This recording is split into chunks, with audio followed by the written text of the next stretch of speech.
Doctor साहब, मज़ीद PTI के रहनुमाओं ने पीटीआई से अलहदगी का ऐलान किया और इमरान खान साहब कह रहे हैं कि हुकूमत कर रही है जो कर रही है और नित नए तरीके इस्तेमाल कर रही है पीटीआई को ख़त्म करने के हवाले से। खान साहब की पॉलिसी आने वाले दिनों में क्या रहेगी और क्या वो सियासत में रेलेवेंट रहेंगे या उनका सियासी मुस्तकबिल क्या होगा? देखिए, इस कदर तेज़ी से हालात बदल रहे हैं, ज़ाहिर है सियासत में तो रेलिवेंस उनकी है रहेगी, लेकिन मसाइल बहुत ज़्यादा बढ़ गए हैं उनके लिए। और उसमें एक तो ये सुप्रीम कोर्ट के अंदर जो ऑडियो लीक्स का जी। एक बेंच सॉरी एक कमीशन। कमीशन बना, फिर उस कमीशन को जो है वो चीफ कार्रवाई जस्टिस से रोक साहब दिया ने गया। उसको रोक दिया, उनके जज उनका जो बेंच था। फिर आज जो है वो फायजी साहब ने उसकी समाअत शुरू की, फिर उन्होंने भी उसकी कार्रवाई रोक दी कि जी अच्छा, अब ये सुप्रीम कोर्ट में जो कुछ हो रहा है ना, इसका मुल्क की सियासत के ऊपर एक तो ये है कि बड़ी बदकिस्मती है कि वहाँ पे इस वक्त सुप्रीम कोर्ट और हाई कोर्ट्स के अंदर ये सिलसिला शुरू हो गया। लेकिन इसमें जो है वो और मेरा ख्याल है कि इसकी इम्पोर्टेंस इसलिए बहुत ज़्यादा इस वक्त संगीन है ये मामला कि बहुत जल्द इन अदालतों में मुख्तलिफ अपीलें आने वाली हैं। मुकदमा जो हैं वो जो इंसदाद दहशत गर्दी या जो मिलिट्री कोर्ट्स हैं या जो बाकी, तो वो अपीलें जो हैं वो हाई कोर्ट और सुप्रीम कोर्ट में अगर इस तरह की सूरत हाल रहेगी जी। तो उसके नतीजे में मसाइल खड़े होंगे। और जाहिर है कि इस तरह का तासुर जाएगा कि मतलब एक अजब सा तासुर जाएगा, क्योंकि लोगों की ज़िंदगियां उसमें स्टेक्स पे होंगी। तो ये मैं फिर गुजारिश करता हूँ जज साहिबान से कि बराह करम इन इख्तलाफात को एक तरफ रखें, क्योंकि ये ईगोस का टाइम नहीं है इस वक्त। लोगों की ज़िंदगी एक बड़ी तादाद में जो सज़ाएं होने जा रही हैं उनका जो हक होगा अपील का वो हाई कोर्ट, और तो वहाँ अगर इस तरह से बेंचों पे डिवीज़न हो गई तो मामला बहुत बहुत लोगों के लिए उलझ जाएंगे और पहले मुल्क एक ही जान का शिकार है। तो एक तो ये बात, दूसरी जो बात है वो ये है कि देखें, इमरान खान साहब ने आज शाह महमूद कुरैशी साहब का कहा कि वो पार्टी चलाएंगे, और उमर अयूब साहब ज़ाहिर हम इंतहाई मोहतरम 2018 में वो आए थे पार्टी में, तो वो सेक्रेटरी जनरल हैं, और रऊफ हसन साहब गालिबन सेक्रेटरी इतलास, उनको मुमताज़ सहाफ़ी हैं, दानिश्वर हैं।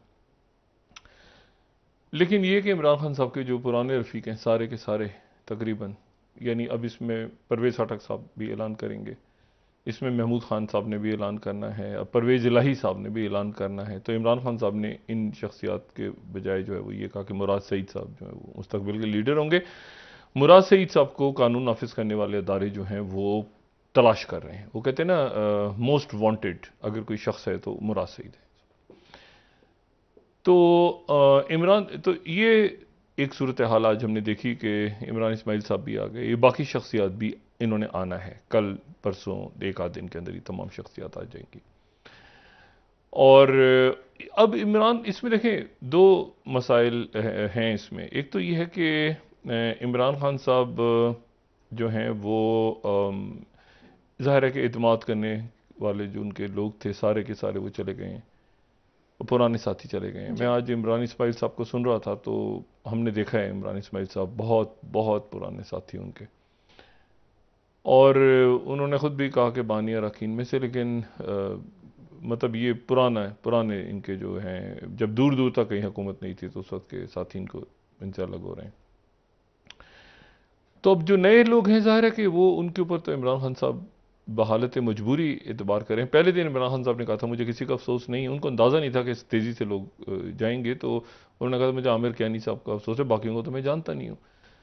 तो उनको शायद शिद्दत का उस वक्त अंदाज़ा नहीं था। मेरा ख्याल है कि शायद उनको शिद्दत का भी अंदाज़ा नहीं जी। है।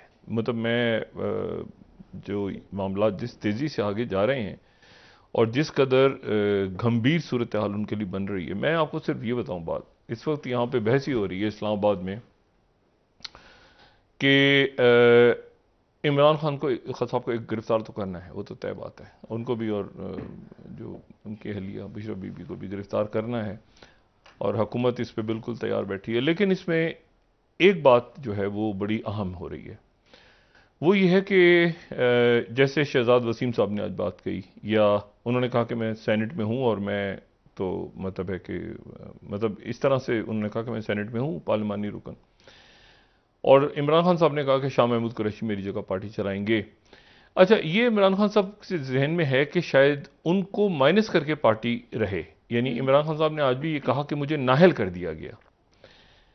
उनकी नाहलियत का मामला नहीं है इस वक्त। इस वक्त इमरान खान साहब की नाहलियत का मामला तो वो था जब वो तौहीन अदालत और तोशाखाना केस और ये सारा मामलात इस वक्त जो है वो नाहल इमरान खान साहब को करने के लिए ये पार्टी तमाम की तमाम जो है इस वक्त दो इसमें बातें डिस्कस हो रही हैं। एक बात ये डिस्कस हो रही है कि इस पार्टी को कलअदम करार दिया जाए। अच्छा, कलअदम करार देने का मतलब है कि इलेक्शन एक्ट 2017 जो कि फॉरेन फंडिंग वाला जो था कि उसमें पार्टी कलअदम हो गई और उसमें ये था कि उस मुद्दत के लिए लोग शरीक नहीं हो सके जो पार्लियामान की बाकी मुद्दत है, और उसमें जो है वो सुप्रीम कोर्ट में चैलेंज हो गया और 15 दिन के अंदर अंदर सुप्रीम कोर्ट जो है वो फैसला करती है कि इसको कलअदम करार देना है कि नहीं। हुकूमत नोटिफिकेशन करती है, फिर सुप्रीम कोर्ट में जाता है मामला, फिर सुप्रीम कोर्ट से जो भी फैसला होता है वो इलेक्शन कमीशन में जाता है, इलेक्शन कमीशन उसको कलअदम करार दे देता है। तो ये एक प्रोसीजर है कलअदम करार देने, और यह सुप्रीम कोर्ट उड़ा देता है उसको कि ये फैसले को कि आपने हुकूमत ने गलत फैसला कि ये पार्टी कलअदम नहीं है। ठीक है, लेकिन यहां पर अब जो बात हो रही है वो ये हो रही है कि इस पार्टी को कलअदम ना करार दिया जाए बल्कि इसको दहशतगर्द करार दे दिया जाए। यानी दहशतगर्द कार्रवाइयों में ये मुलविस जो तमाम बड़े पैमाने पर शख्सियत छोड़ रही है पार्टी, वो उनके जहन में ये है कि उनको ये मतलब वो सब, क्योंकि वाकया जो पेश आया है 9 मई का एक बदकिस्मत वाकया, बेशक जिसकी जो हमेशा जाहिर है कि वो एक अजब से अंदाज में लिखा जाएगा तारीख में, लेकिन ये है कि उस वाक़े को जो है वो उसके ऊपर कलअदम या दहशतगर्द। अच्छा, अब दहशतगर्द में फ़र्क है। दहशतगर्द में वो 1997 का शायद जो एक्ट है वो उसमें अप्लाई होता है, और उसमें ये है कि उसमें 2 चीज़ें अचीव करने जा रही है हुकूमत, जो डिस्कशंस हैं यहाँ इस्लामाबाद में हो रहे हैं। एक तो यह है कि अगर दहशतगर्द तंजीम करार देते हैं तो फिर वो मामला सुप्रीम कोर्ट में नहीं जाता। ठीक है, यानी सुप्रीम कोर्ट में उसके वो ये कि इतनी शहादतें मौजूद हैं, इतना मवाद है, मुल्क दुश्मन जो है वो हसास तनसीबात पे, और ये सारा जो भी ये सारा हुआ है पिछले चंद दिनों में पुरतशद्दुद वाक़या, तो ये जो शख्सियत छोड़ रही हैं, तो ये शख्सियत अक्सरियत इनकी जो छोड़ रही है। अच्छा, उसमें शाह महमूद कुरैशी साहब जो हैं वो ज़ाहिर है उनका अभी तक कोई हमारे सामने स्टेटमेंट नहीं आया। वो इमरान खान साहब ने कहा है कि वो अगर मैं नाअहल हो गया तो मेरी जगह बोलेंगे, लेकिन अभी और इसी तरह शहजाद वसीम साहब ने भी कहा है कि मैं पार्लियामान में रहूंगा। तो क्योंकि चीज़ें फ्लूइड हैं, दरमियान में हैं, अभी कुछ तय नहीं हुई चीज़, लेकिन जिस वक्त ये तय हो गई कि ये कलअदम है पार्टी, तो कलअदम में फिर इस टर्म में सारे के सारे, लेकिन जिस हिसाब से पार्टी लोग छोड़ रहे हैं सारे, वो ये समझ रहे हैं कि ये पार्टी दहशतगर्द तंजीम के तौर पे ये दहशतगर्द तंजीम बनने जा रही है। यानी अब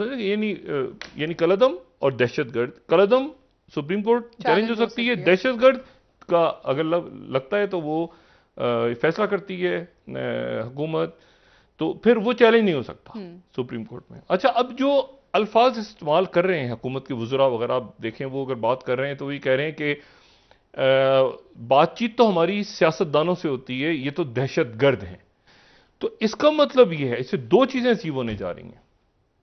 पहली चीज तो ये है कि दहशतगर्द का ट्रायल फिर वो तेजी के साथ होने जा रहा है, और उसमें सजाएं भी जो है वो हुकूमत का फैसला है, और हुकूमत ये बात कह रही है बार बार, हम सियासी जमातों से तो डायलॉग कर सकते हैं लेकिन दहशतगर्द टोले से नहीं कर सकते। अच्छा, अब वो ये दहशतगर्द टोला जब वो कह रहे हैं ना कि मुज़ाकरात हम नहीं कर सकते, तो उसके पीछे ये बात है जो मैं आपसे अर्ज कर रहा हूं। उसके नतीजे में फिर क्या होगा? उसके नतीजे में एक तो ये सुप्रीम कोर्ट दरमियान में नहीं आ सकती दहशतगर्द अगर करार दे दिया जाता है किसी जमात को। दूसरा जो है उसमें ये होगा फौरी तौर पे कि जो बाहर की दुनिया है उनको यहां पर उसका कुछ हद तक उस पर काम हो चुका है, कुछ हद तक या काफी आगे तक, लेकिन जाहिर है कि मैं सिर्फ इसको अंदाजे की बुनियाद पे बता रहा हूँ, लेकिन ज़ाहिर है कुछ इसमें इतलात भी हैं।